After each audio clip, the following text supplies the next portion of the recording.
I have found researching the subject of the Sunnah manuscripts extremely interesting, leading to very damaging proofs regarding the alleged immutability and inviolability of the Quran.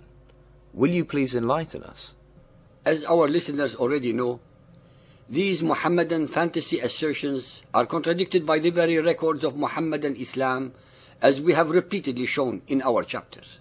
The Sunnah manuscripts actually put the final nail in the coffin of their deception, as I shall now demonstrate.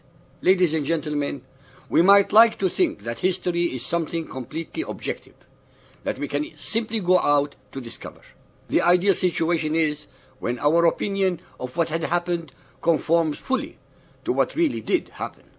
Unfortunately, in reality, we are hampered by several factors, such as past information often gives us a partial understanding, or our sources may be biased, mistaken, or misinterpreted, or the depth of our historical knowledge may help or hinder in interpreting the evidence. Most relevant of all is the fact that our preconceptions are hard to shake off, and it is easy to read into sources whatever we want to be there. Often, we have a vested interest in a particular conclusion, and this is rarely seen so acutely as in religious beliefs.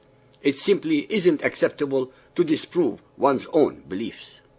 Unless we look at the Quran allowing that it may be correct, we may as well not bother. Humans have an uncanny ability to prove in their own minds that which they want to be true. There are three main categories of historical sources that should be addressed. The first is manuscript support. This helps us to see if the present-day works accurately reflect their original texts. The second is other written sources. These may take the form of inscriptions or documents that give us insight into the period concerned. The third is archaeological data confirming that a particular town, for example, was in existence at the time claimed, or the approximate date of its construction or destruction in battle. We have so far shown in our series, based entirely upon the Muhammadan records themselves, the falsehood of their common assertion that widespread memorization of the Quran proves its authenticity. In reality, this proves very little, except that virtually all of today's Muhammadans read the same text.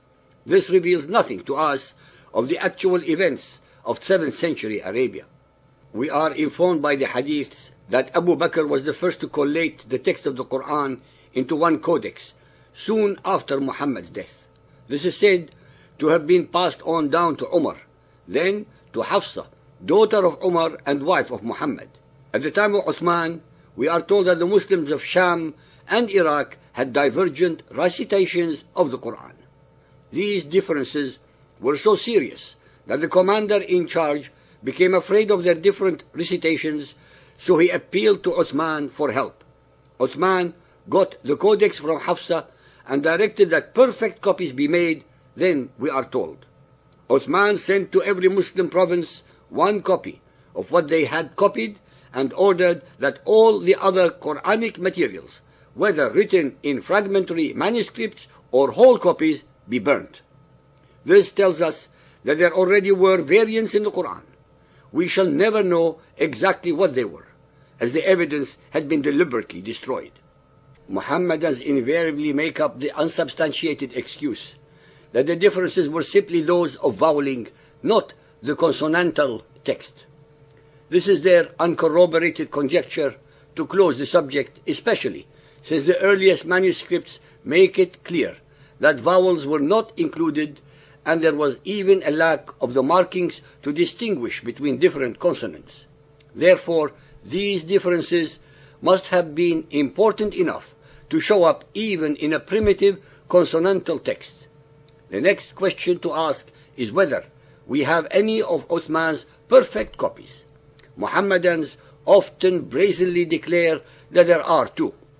One in the Topkapi Museum in Istanbul, and the second in Tashkent, Uzbekistan.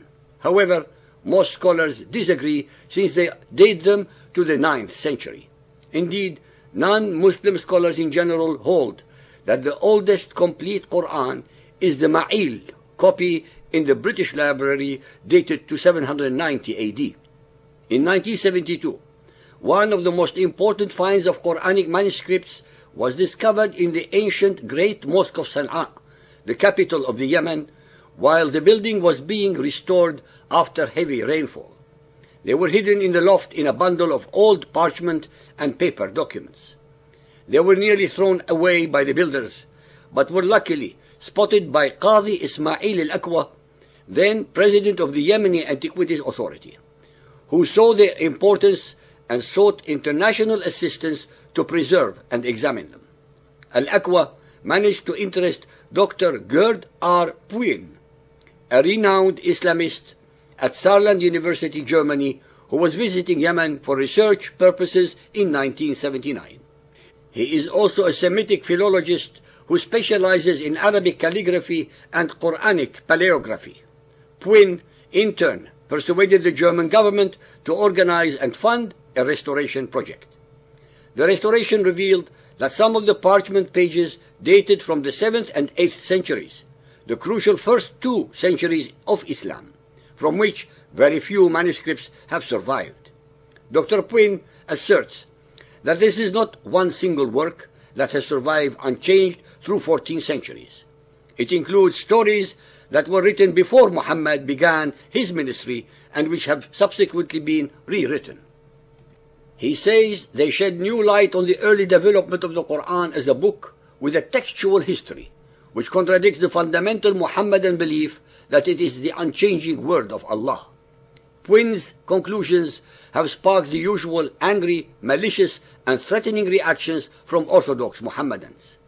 They have said, "I'm not really the scholar to make any remarks on these manuscripts," he said. So controversial are his findings that the Yemeni authorities, typical of Mohammedan reaction in such matters, have denied him further access to the manuscripts. The Sana'a manuscripts are considered to be the oldest surviving copies of the Quran. Moreover, the Sana'a manuscripts are written in a script that originated in the Hijaz, the region of Arabia where Muhammad lived, which makes them not only the oldest to have survived, but among the earliest copies of the Quran ever. Puyn noticed minor textual variations, unconventional ordering of the chapters, surahs, as well as rare styles of orthography. He also noticed that the sheets were reworked. That is, some of the manuscripts had versions written even earlier that had been washed off or erased and then re-scripted. This obviously indicates that there was still considerable textual modification since the time of Uthman. They also show significant variations from the text used today. Whole sections are missing and added to with a much later hand. Passages that today read, "Say, Qul," a divine command to Muhammad, are seen to have once been, he said, or they said, indicating a possible attributing of the words of humans to Allah. Over 1,000 variants have been found within the first 83 surahs alone.